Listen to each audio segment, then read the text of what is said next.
ரசூலுல்லாஹி ஸல்லல்லாஹு அலைஹி வஸல்லம் சொல்றாங்க, சில வார்த்தைகள் அதனுடைய வெயிட் தெரியாமலேயே அல்லாஹ்வுடைய ஆனந்தத்திற்குரிய வார்த்தைகளை ஒருத்தன் பேசுறான்.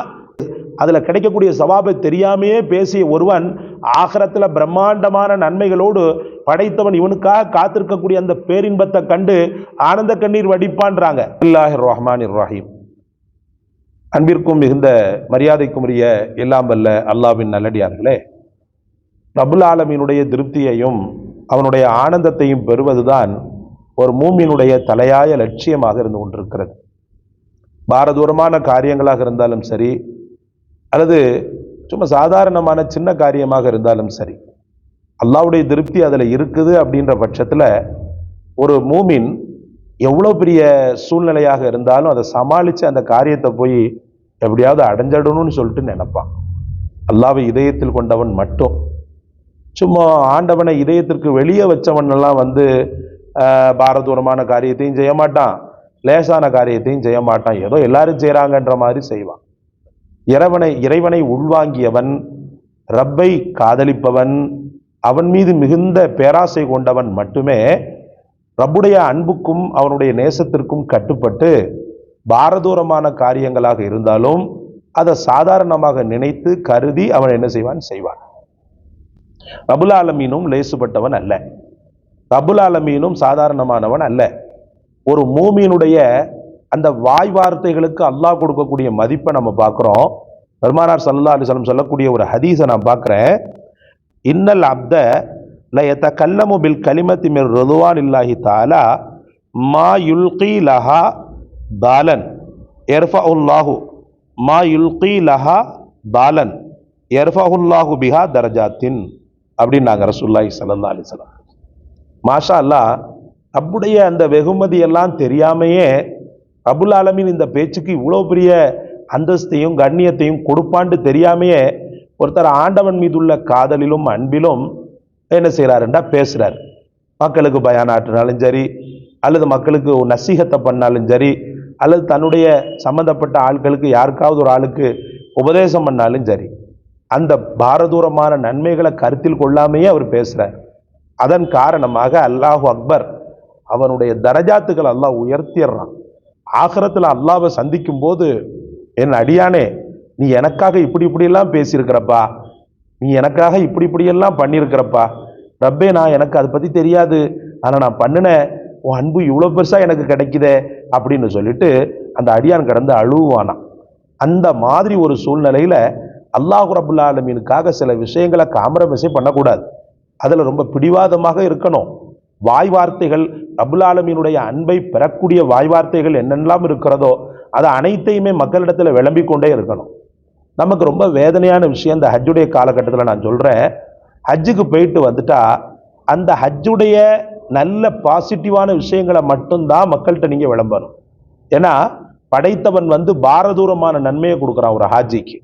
ஹஜ்ஜை முடிச்சுட்டு ஒருத்தர் வந்துட்டாருண்டா, அவனுடைய தாய் அவனை பெற்றெடுக்கும் போது எப்படி மாசு மறு இல்லாமல் பாவ குற்றங்கள் இல்லாமல் அவனை பெற்றெடுப்பாலோ அதே போல ஒரு ஹாஜி என்ன செய்வான்டா, மாறிடுவான். அவ்வளவு பெரிய சிறப்பு, அவ்வளவு பெரிய கண்ணியம். இந்த பெரும் நன்மையை அல்லாஹ் சும்மா தந்துட முடியுமா?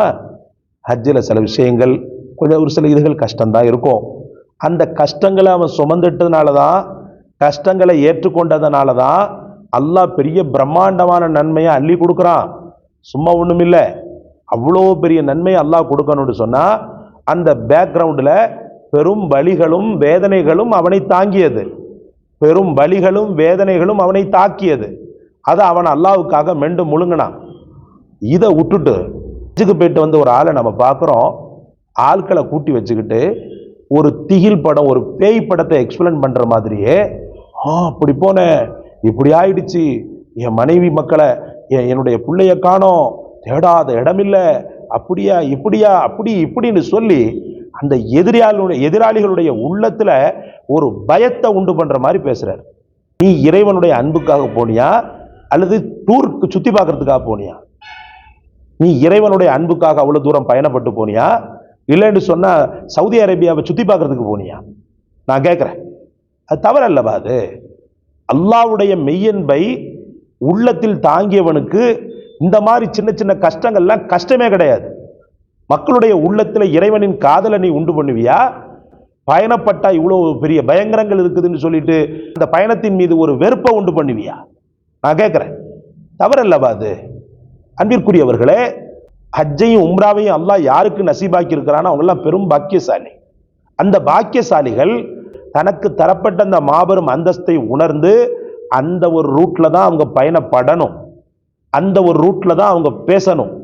பாசிட்டிவான விஷயங்களை மட்டும்தான் பேசணும், நெகட்டிவான விஷயங்களை பேசக்கூடாது.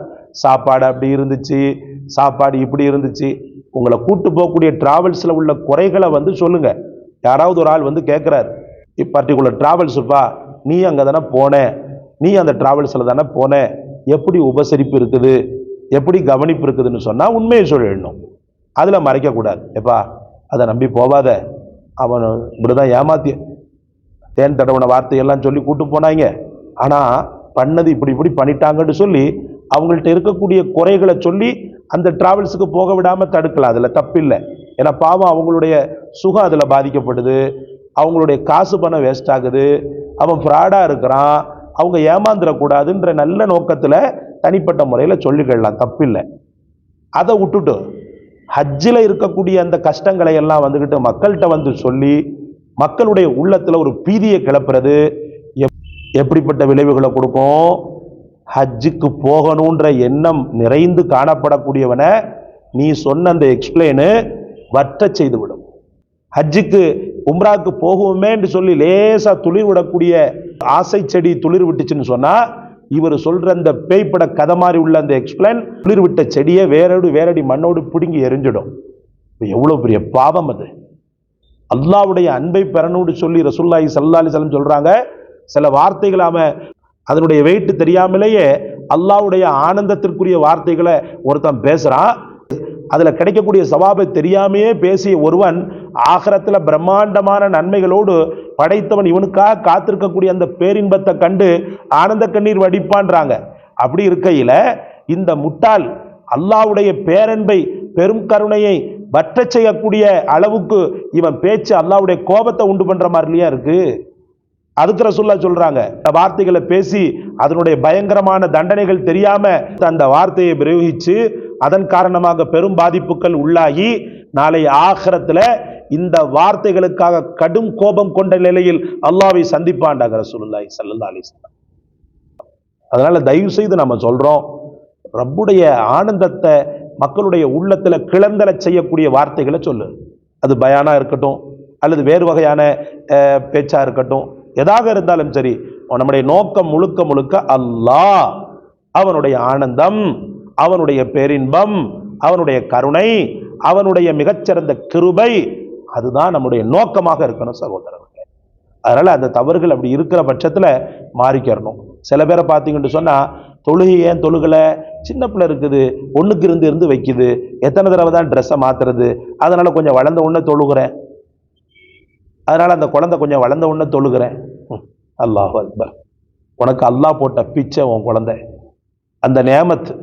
அந்த நேமத்தை காரணமாக்கி தொழுகையை விடுறேன்னு சொல்றியே, உனக்கு மனசுல கொஞ்சம் கூட ஈரம் இல்லையா? நான் கேட்கிறேன். அதனால திரும்ப திரும்ப சொல்றோம், அல்லாஹ்வுடைய விஷயத்துல இந்த மாதிரி நெறிகட்ட பேச்சுக்கள் இருக்கவே கூடாது. உங்க வாழ்க்கையில் நீங்கள் உயர வேண்டுமாயின், அல்லாஹ்வுடைய அன்பு உங்களுக்கு நிலைவர வேண்டுமாயின், நீங்கள் சில காரியங்களை அது கஷ்டமாகவே இருந்தாலும் கையில் எடுக்கக்கூடிய கடமைக்கு ஆளாகி இருக்கிறீர்கள்.